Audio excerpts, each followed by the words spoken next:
প্রকৃতির অপরূপ রোদ বৃষ্টির খেলা উপভোগ করেছেন কখনো? কখনো কি আপনার চোখে কোনো সাধারণ বিষয়টা অসাধারণ হয়ে ধরা দিয়েছে? তো যাই হোক, এমনই এক রোদ বৃষ্টির খেলা দেখতে দেখতে চলে গিয়েছিলাম ফুলেরহাটের বিখ্যাত দুধ চা খেতে। যশোর থাকেন অথচ ফুলেরহাটের বিখ্যাত চা খাননি, এমন মানুষ যশোরে খুঁজে পাওয়া আসলেই কঠিন। আমার যতদূর মনে পড়ে আমি মাসখানেক আগে এসেছিলাম এখানে। তো যাই হোক, মন টন খারাপ ছিল, এই কারণে ছবি টবি বা ভিডিও আমি কিছুই করিনি। তো ১ মাস আগে আমি যখন আসছিলাম, আমার যতদূর মনে পড়ে এই চাটা তখন দাম নিয়েছিল কাপ প্রতি ২০ টাকা করে। কিন্তু ১ মাস থেকে ১.৫ মাসের ব্যবধানে সেই চায়ের কাপ এখন হয়ে গেছে ৩০ টাকা।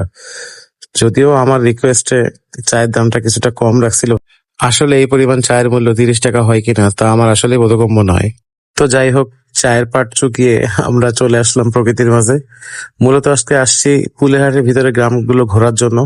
এখানে সবসময় আসা হয় কিন্তু চা খেতে, কিন্তু ভিতরটা কখনো আসলে ঢোকা হয়নি বা দেখাও হয়নি। খুব সুন্দর একটা বিকেল সাক্ষী সেদিন আমরা হতে পেরেছিলাম। হঠাৎই বৃষ্টি নামে, হঠাৎই আবার রোদ। দেখতেছেন দিনটা কি উজ্জ্বল ছিল। আমার তো ভীষণ ভালো লেগেছিল। ইভেন একটা দারুণ বিকেল সেদিন আমি এখানেই অনায়াসে পার করেছিলাম।